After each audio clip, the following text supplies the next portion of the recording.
Standard 8 विषय हिंदी पाठ 5 सवाल बालमन के जवाब डॉक्टर कलाम के इस विषय पर हम आज चर्चा करेंगे। सबसे पहले विषय प्रवेश करेंगे। उसके अंदर डॉक्टर जो कलाम थे वह भारत के भूतपूर्व राष्ट्रपति एवं वैज्ञानिक थे। उनका स्वभाव बहुत ही सरल था। इस पाठ के अंदर बच्चों ने विविध विषयों पर प्रश्न पूछे हैं और इसके सरल भाषा में डॉक्टर कलाम ने उत्तर दिए हैं। आइए तो सबसे पहले हम शब्दार्थ के बारे में जानकारी प्राप्त करें। जीवन, जीवित, जीता जागता। मातृभाषा, माँ परिवार की भाषा यानी माँ की तरह से मिलने वाली भाषा, उसे मातृभाषा कहा जाता है और हमारी मातृभाषा गुजराती है। वैश्विक, विश्व संबंधी यानी विश्व के साथ संबंध रखने वाला। बृहद, बड़ा, महान, भारी। विरासत, धरोहर। दस्तकार, शिल्पकार। दरकार, जरूरत। प्रचुर, पर्याप्त, प्रचुर मात्रा में यानी पर्याप्त मात्रा में। उत्कृष्ट, उत्तम, श्रेष्ठ। विघ्न, बाधा, अड़चन। पारदर्शी, जिसके आर पार देखा जा सके। बहुगुणक, बहुत अधिक। संख्या के अंदर भी हम कह सकते हैं कि बहुगुणक यानी बहुत अधिक संख्या में। निष्ठा, श्रद्धा, विश्वास। अनुत्पादक, जो उत्पन्न न करे। अति विशिष्ट, बहुत महत्वपूर्ण। खाका, ढांचा, नक्शा, मसौदा, आलेख। एक पूरा हमारे देश के अंदर एक पूरा ढांचा तैयार किया गया है। किसके लिए? कि जब देश जो है वह किस तरह 2020 यानी कि अभी जो चल रहा है उसमें डॉक्टर कलाम ने कहा था कि पूरा एक नक्शा तैयार किया गया है कि हमारा देश पूरी तरह से 2020 आएगा तब विकसित हो जाएगा। तो उसके लिए यहाँ शब्द प्रयोग किया है खाका यानी कि ढांचा। सामरिक, समर या युद्ध से संबंध रखने वाला, उसे हम सामरिक कहेंगे। तो आज हम पाठ की शब्द सह चर्चा करेंगे। सबसे पहले प्रश्न करता है अरविंद, कक्षा 3। कक्षा 3 का एक स्टूडेंट अरविंद नामक लड़का वह डॉक्टर कलाम से प्रश्न करता है कि क्या आप अपने बचपन की कोई यादगार घटना सुनाएंगे। कक्षा 3 का अरविंद नामक जो स्टूडेंट है वह डॉक्टर कलाम को क्या कहता है कि कोई आपके बचपन की जो आपको आज भी याद है ऐसी कोई घटना सुना सकते हो। तब उसके उत्तर में डॉक्टर कलाम कहते हैं कि जब मैं 5वीं कक्षा में था तब मेरे शिक्षक जो थे श्री शिव सुब्रमण्यम अय्यर वो हमें पढ़ा रहे थे। तब उसका टॉपिक था कि कोई पक्षी आसमान में कैसे उड़ता है। तो उसका जीवंत उदाहरण हमें रामेश्वरम के समुद्र तट पर ले गए और वहां हमें बताया गया। तब से वो घटना मेरे दिमाग में इसी तरह बैठ गई कि उससे मुझे एक वैज्ञानिक बनने की प्रेरणा मिली। तो इसी तरह डॉक्टर कलाम ने उसका उत्तर दिया। प्रश्न करता है सरयू मकर, कक्षा 5 का। वह नागपुर से प्रश्न करता है कि बचपन में हमें किस भाषा को प्रमुखता देनी चाहिए। तब उसके उत्तर में डॉक्टर कलाम कहते हैं कि अगर मैं अपनी बात कहूँ तो मैंने स्वयं अपनी मातृभाषा के अंदर शिक्षा ली थी। तो हमें सबसे पहले प्रमुखता अपनी मातृभाषा को देना चाहिए, क्योंकि जब बच्चा बोलना शुरू करता है तो उसकी माँ की परिवार की भाषा है ना, तो उसकी माँ की तरफ से जो मिली है वही भाषा, तो वही हमारी मातृभाषा है। तो स्वयं डॉक्टर कलाम ने भी मातृभाषा के अंदर शिक्षा ली थी। माध्यमिक तक की शिक्षा उसकी मातृभाषा में ही पूर्ण हुई। फिर कॉलेज और आगे की शिक्षा के लिए उन्हें अंग्रेजी का सहारा लेना पड़ा। कहने का मतलब वही है कि अगर बच्चा सबसे पहली बार अगर स्कूल के अंदर जाता है तो उसे अपनी मातृभाषा में ही शिक्षा लेनी चाहिए। फिर विश्व के साथ संबंध रखने के लिए हम अन्य भाषा का उपयोग कर सकते हैं। इसी तरह डॉक्टर कलाम ने उत्तर दिया है। प्रश्न करता है अर्श पटेल, कक्षा 5, मुंबई से उसने प्रश्न किया है कि यदि हम आपकी तरह बनना चाहे तो हमें क्या करना चाहिए, कि हमें भी डॉक्टर कलाम की तरह बनना है तो क्या करना चाहिए। तो सबसे पहले डॉक्टर कलाम ने उसके उत्तर देते हुए कहा कि जब आप युवा अवस्था के अंदर कदम रखते हो तब सबसे पहले अपने जीवन का एक लक्ष्य निर्धारित कर लो कि हमारा लक्ष्य क्या है। फिर उसी दिशा में परिश्रम करो और फिर जब तक अपना लक्ष्य नहीं मिलता तब तक अपना परिश्रम जारी रखना है।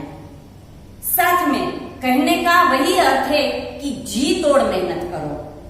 जो जो आप आगे की ओर बढ़ोगे आपका सामना बाधाओं, मुश्किलें तो आएगी, क्योंकि अपने लक्ष्य तक पहुंचना है तो बीच बीच में जहां जहां पे मुश्किलियां आती है उसको हमें पराजित करते जाना है और उसके अंदर हमें दृढ़ साहस पैदा करना है।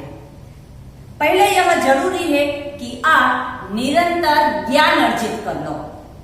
अर्जित करना यानी पाना, लेना, कि पहले हमें दूसरों से ज्ञान अर्जित करना है और फिर उसी दिशा में निरंतर परिश्रम करने से अवश्य हम अपनी मंजिल तक पहुंच सकते हैं। प्रश्नकर्ता चिराग जैन, वो 7वीं कक्षा से मुंबई से प्रश्न करता है कि वह कौन सी बड़ी चुनौती है कि जिसका सामना हमें आज करना पड़ रहा है। तो चिराग जैन ने ऐसा अब्दुल कलाम से प्रश्न कहा कि वो ऐसी कौन सी चुनौती है कि हमारे देश के सामने ऐसी कौन सी बड़ी चुनौती है कि आज हमें उनका सामना करना पड़ रहा है। उसके उत्तर में डॉक्टर कलाम ने क्या कहा कि भारत को सन 2020 तक एक विकसित राष्ट्र के रूप में परिवर्तित करना और देश के 1 अरब से अधिक नागरिकों के चेहरों पर मुस्कान लाना है। अब ये तो पहले 3 या तो 5 साल पहले की बात है कि तब डॉक्टर कलाम ने कहा था कि 2020 आएगा तब हमारा देश पूरी तरह से विकसित हो ही जाएगा। और अब की थोड़ी और बात है क्योंकि 2020 यानी अभी चल रहा है। और तब के उत्तर देते हुए डॉक्टर कलाम ने क्या कहा कि यही राष्ट्र के सामने सबसे बड़ी चुनौती है कि 1 अरब से ज्यादा नागरिकों के चेहरों पर मुस्कान होगी जब 2020 आएगा तब। प्रश्नकर्ता हर्ष नामक लड़का कक्षा 7, वह कहता है कि आपकी दृष्टि में साहस की परिभाषा क्या है, कि साहस किसे कहते हैं, उसकी व्याख्या क्या है, डेफिनेशन क्या है साहस की। तब उसके उत्तर में डॉक्टर कलाम ने कहा है कि अपनी जान की परवाह किए बिना दूसरों को संकट या तो आपदा से बचाना ही साहस है। खुद की चिंता मत करो, अपनी जान की चिंता किए बिना दूसरों को अगर मुश्किल से हम बचाए उसे ही साहस कहते हैं। किसी को डराना धमकाना वो साहस नहीं है, बल्कि खुद की चिंता किए बिना दूसरों को मुश्किल से बचाना वही डॉक्टर कलाम की नजरों में साहस है। प्रश्नकर्ता तरुण पटेल कक्षा 8, हम प्रवासी भारतीय मातृभूमि के प्रति गर्व की भावना कैसे विकसित करें। हम प्रवासी, यहाँ पे हम प्रवासी इसीलिए कि अगर हम दूसरे देश में जाते हैं तो वहां पे हम एक मुसाफिर प्रवासी कहलाएंगे। तो हम अपनी मातृभाषा अपने देश के प्रति की गर्व कि वो कैसे हम प्रकट कर सकते हैं और अपनी जो मातृभूमि है उसके प्रति हमें गर्व प्रकट करना है। मातृभूमि और सांस्कृतिक विरासत पर गर्व है। सौभाग्य से आप लोग ऐसी स्थिति में है कि अपनी मातृभूमि से अच्छी तरह से जुड़े हैं और यही आपके लिए गौरव की बात है कि हम अपनी मातृभूमि के साथ जुड़े हुए हैं। इसी बात पर हमें गर्व है। प्रश्नकर्ता सत्यम, कक्षा 10, मुंगेर से उसने प्रश्न किया है कि जो भी बच्चे आपसे मिलते हैं वे कहते हैं कि एक प्रसिद्ध वैज्ञानिक, इंजीनियर, डॉक्टर आदि बनना चाहते हैं, पर किसान, मजदूर और कलाकार भी किसी राष्ट्र के लिए उतने ही महत्वपूर्ण है। हम ऐसे ही परिवारों में से आते हैं। हमारे लिए आपका क्या संदेश है कि जब भी कोई अगर आपसे मिलता है तो वो कहता है कि हमें इंजीनियर, डॉक्टर आदि ऐसे बनना है, पर मजदूर, किसान वो भी हमारा देश का एक अभिन्न अंग ही है। तो आप उसके बारे में क्या कहना चाहते हैं? तब डॉक्टर कलाम उसके उत्तर देते हुए उसने कहा है कि किसान, मजदूर, कलाकार और दस्तकार ये सभी हमारे राष्ट्र के एक अभिन्न अंग है। राष्ट्र निर्माण में हमें उन सभी की सेवाओं की समान दरकार है। दरकार होना यानी जरूरियात होना, कि सभी की इतनी ही जरूरत है। जितनी देश को एक डॉक्टर की या तो इंजीनियर की जरूरत है, उतनी ही एक किसान और मजदूर की भी उतनी ही जरूरत है, ऐसा डॉक्टर कलाम ने कहा है। और आप अभी चाहिए कि अपने अपने क्षेत्रों में खूब उन्नति करें, कि आप सभी को जहां पे अपने अपने क्षेत्र है उसमें सभी को उन्नति, प्रगति करनी चाहिए।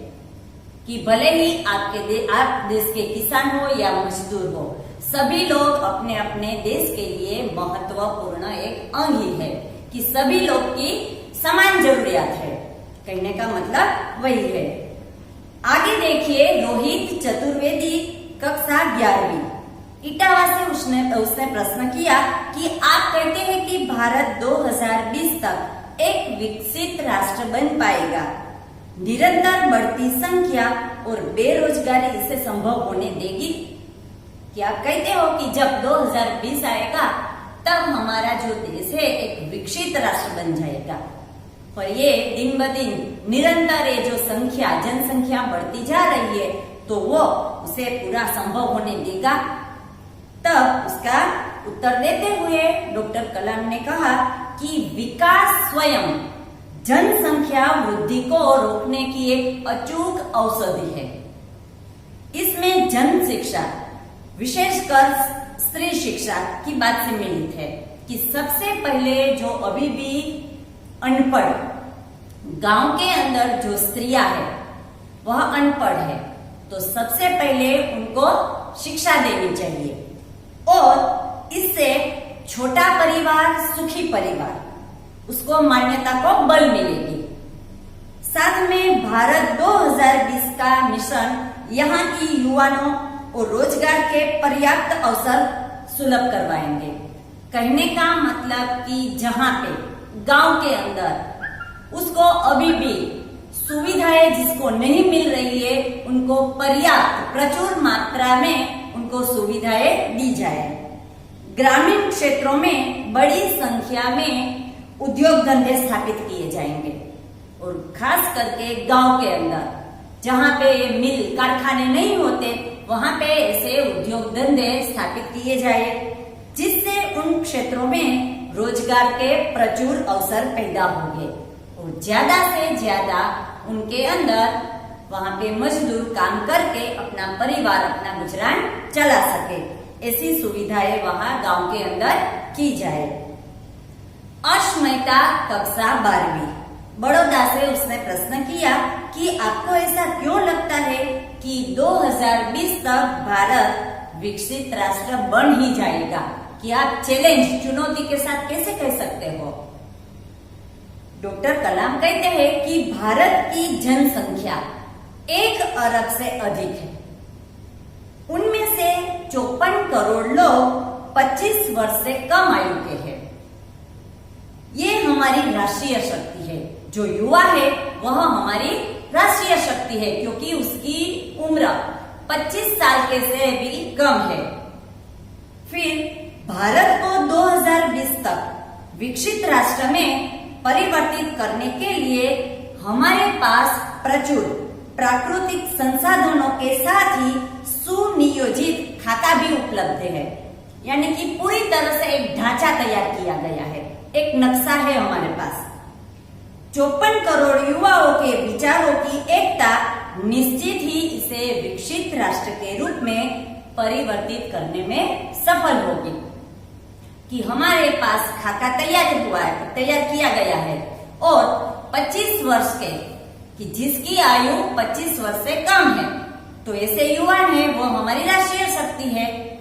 और 54 करोड़ युवाओं के विचार बस एक साथ मिल जाए तो हमारा देश 2020 तक एक विकसित राष्ट्र के रूप में परिवर्तित हो ही जाएगा, ऐसा अब्दुल कलाम ने इसके प्रश्न के उत्तर देते हुए कहा है। प्रश्नकर्ता कार्तिक, कक्षा 12वीं, बेंगलुरु से। कई छात्रों के बड़े बड़े लक्ष्य होते हैं, पर आर्थिक तथा अन्य समस्याओं के कारण वे इन्हें प्राप्त नहीं कर सकते, तो अपना लक्ष्य आखिर वो कैसे प्राप्त करें? तब डॉक्टर कलाम ने कहा कि स्कूल में पढ़ाई में अच्छा प्रदर्शन करने पर हमें गवर्नमेंट सरकार के द्वारा छात्रवृत्ति प्राप्त हो सकती है। कि जब कार्तिक ने प्रश्न किया कि कई लोग ऐसे हैं कि उन्हें बड़े बड़े सपने तो देखे हैं, पर उसके आर्थिक समस्या के कारण पूरे नहीं कर पाते, तब डॉक्टर कलाम ने कहा कि सरकार के द्वारा अगर स्कूल के अंदर हमें अच्छा प्रदर्शन करने पर हमें छात्रवृत्ति यानी स्कॉलरशिप मिलती है, साथ में उच्च शिक्षा के लिए बैंकों से ऋण भी मिलता है, बैंकों के द्वारा स्टूडेंट लोन भी मिलती है, और जीवन में ऊंचा लक्ष्य निर्धारित करने पर बाधाएं तो आती ही है। पहले भी कहा था कि अगर अपने लक्ष्य पर पहुंचना है तो बीच में बाधाएं तो आती ही रहेगी, पर हमें उन्हें पराजित करना है। हमें कठोर परिश्रम और उत्कृष्ट कार्यों से इन्हें पराजित करना है। विघ्न, बाधाओं से व्यक्ति को पराजित नहीं होना है, खुद को उन्हें पराजित नहीं होना है, बल्कि हमें विघ्न और बाधाओं को पराजित करना है। मिथुन, द्वितीय वर्ष, अमृतापुरी से प्रश्न किया है, भारत को विकसित राष्ट्र बनाने में राजनीतिज्ञ की क्या भूमिका होनी चाहिए? डॉक्टर कलाम कहते हैं कि जिम्मेदार राजनीतिज्ञ दूरदर्शितापूर्ण नीतियां बनाते हैं। महात्मा गांधी जी ने निष्ठा के राजनीतिक सिद्धांत को सत्य, अहिंसा तथा निस्वार्थ भावना में ढालते हुए ब्रिटिश शासकों के विरुद्ध अपनी लड़ाई छेड़ी थी। वर्तमान राजनीतिज्ञों को अपने कठोर परिश्रम, उत्कृष्टता और पारदर्शी कार्यों से मार्गदर्शन देना होगा। साथ ही गरीबी रेखा के नीचे लगभग 26 करोड़ लोग भारतीयों के उत्थान के लिए भी कार्य करना होगा।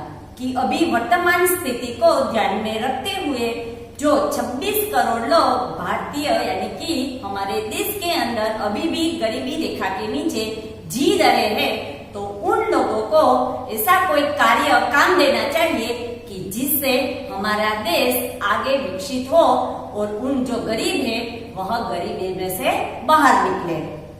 प्रश्नकर्ता नंदिता, तृतीय वर्ष, चेन्नई से प्रश्न किया है कि रक्षा की दृष्टि से विजन 2020 का लक्ष्य पाने में महिलाओं की क्या भूमिका होगी? कि हमारा देश विकसित करना है तो उसमें महिलाओं की क्या भूमिका होगी?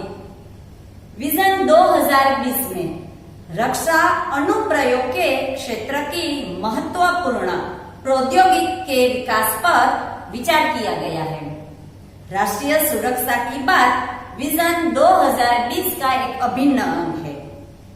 तीनों सेनाओं में आज महिला नियुक्त की गई है। साथ में कोई भेदभाव भी नहीं है कि जितना पुरुष है अधिकारी उतना ही आज महिला भी इतनी ही समान अधिकारी है। तीनों सेनाओं में पर्याप्त महिला अधिकारी नियुक्त है और राष्ट्रीय रक्षा क्षमताओं में वृद्धि के लिए महिलाएं उच्च स्तरीय सामरिक सेना बहुगुणक उपकरणों पर कार्य करने भी सहयोग दे सकती है। भले ही वह महिला युद्ध करने के लिए न जा सके, पर उससे संबंधित जो है साधन सामग्री वह बनाने में आज महिला और उसमें अपना सहयोग भी दे सकती है। प्रश्नकर्ता जोधपुर से प्रश्न किया है कि डॉक्टर कलाम से एक बच्चे ने क्या प्रश्न किया कि क्या हम अति विशिष्ट व्यक्ति के दौरे पर हो रहे अनावश्यक खर्चे कम नहीं कर सकते? कि जो अति विशिष्ट व्यक्ति है उनके लिए कि कोई एक से अनावश्यक यानी कि बिन जरूरी अननेसेसरी जो खर्चे हो रहे हैं वो हम कम नहीं कर सकते? तब उसके उत्तर में डॉक्टर कलाम ने कहा है कि तुमने इस मंच पर बड़ी कुर्सी देखी है, वह कुर्सी अब नहीं है। कि आप देखते हो कि एक बड़ा सा मंच है और उस पर आपका जो होद्दा, आपकी जो पोस्ट है कि वह अभी है और थोड़ा ही ऐसे दिनों के बाद वो अब इस मंच पर कुर्सी नहीं रही। ठीक ऐसे ही अनुत्पादक चीजों पर हो रहे अनावश्यक खर्चे भविष्य में नहीं होंगे। ठीक उसी तरह हमें बात याद रखनी चाहिए कि ठीक उसी तरह की जो भविष्य के अंदर अनुत्पादक यानी जिसके अंदर कोई उत्पादन ही न हो, ऐसे खर्चे भविष्य के अंदर न हो, ऐसी बात हमें ध्यान में रखनी चाहिए। तभी हमारा देश पूरी तरह से जब 2020 आएगा तब विकसित हो पाएगा, ऐसा डॉक्टर कलाम ने इस पाठ में समझाया है। तो इसी तरह बच्चों के विविध विषयों पर प्रश्न पूछे जाने पर उसी सरल भाषा में डॉक्टर कलाम ने इस विषय के प्रश्न देते हुए उसके उत्तर दिए गए हैं। अस्तु।